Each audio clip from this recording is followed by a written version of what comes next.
ibikorwa biri kubera mu burasirazuba bwa Kongo bikomeje kuba bibi. Kuri uyu munsi tugiye kugaruka ku magambo ya Moise Nyarugabo Muhizi yatangaje kuri uyu munsi, aho yavuze ko abaturage b'abanyamurenge batuye mu gace ka Minembwe mu misozi miremire ya Hauts Plateaux muri Repubulika Iharanira Demokarasi ya Kongo bakomeje guhura n'ibibazo bikomeye by'intambara, ibitero by'indege ndetse n'indege zitagira abapilote zizwi nka drone, ndetse n'ibikorwa by'ibihano bikomeye babuza kugera ku biribwa ndetse n'imiti. Yabigarutseho mu itangazo yatanze kuri wa 13 Werurwe 2026 mu mujyi wa Goma, aho yavuze ko ibi bikorwa bivuga ko bikorwa n'ingabo za Repubulika Iharanira Demokarasi ya Kongo, Armed Forces de Republican of Congo, zifatanyije n'iz'u Burundi zizwi nka National Defense Force of Burundi, ndetse n'intwe yitwaje intwaro izwi nka Wazalendo military, ndetse n'umutwe wa Democracy Force of the Liberation of Republican of Rwanda imaze imyaka isaga 30 ikorera muri aka gace k'uburasirazuba bwa Kongo. Umutwe uzwi nka FDLR wasize ukoze genocide mu Rwanda. Nk'uko Nyarugabo bitangaza, imisozi nka Hauts Plateaux iri mu turere twa Fizi muri teritwari ndetse no muri Uvira teritwari imaze hafi imyaka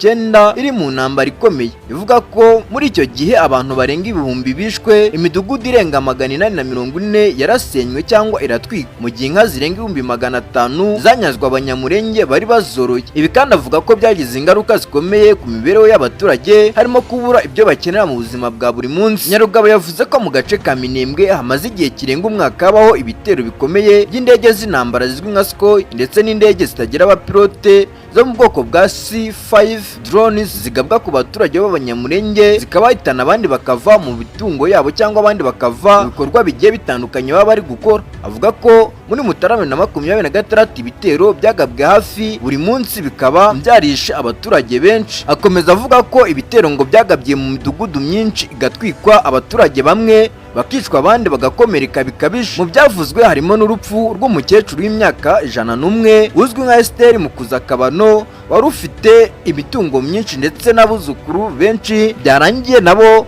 bapfuye abandi barakomereka. Nyarugabo akomeza avuga ko muri Minembwe imaze hafi umwaka iri mu kato, aho abaturage babujijwe kugera ku masoko ndetse no kujya gushaka ibiribwa ndetse no gushaka imiti. Kubera iyi mibereho ikomeye, abaturage benshi bakomeje guhera mu midugudu ndetse bakabura ibyo kurya bya buri munsi, ndetse bamwe bagahungira mu mashyamba bajya gushaka imibereho ndetse no guhunga intambara kugira ngo babashe kubona uko babaho. Mu butumwa bwe Nyarugabo yanenze guceceka kw'amahanga, avuga ko hari abakecuru cyangwa abantu bamwe na bamwe bakomeza kugenda bahabura ubuzima, yaba abana ndetse n'abagabo, ababyeyi ndetse n'ingero zigiye zitandukanye, aho bakomeza kwicwa abandi bakabura ibikorwa byo bakoraga nk'ubucuruzi bagasahurwa, ndetse n'inka zabo zikajyanwa n'iyi mitwe yitwaje intwaro ifasha leta ya Kongo mu kizwi nk'ingabo zihuriye hamwe za FARDC. Ndetse yasabye ko ibi bitero by'indege byahagarikwa ndetse no kwishwa kw'abasivile bigahagarikwa, abaturage b'abanyamurenge bagahabwa uburenganzira bungana nk'ubw'abandi baturage bo muri Repubulika Iharanira Demokarasi ya Kongo. Jye umvaga ni Damu, ndagushimira ko bakomeje kudukurikirana, ndagushishikariza kwiyandikisha kuri uyu muyoboro wa YouTube channel kugira ngo tujye dukomeza kukugezaho amakuru yizewe kandi abonekeye ku gihe.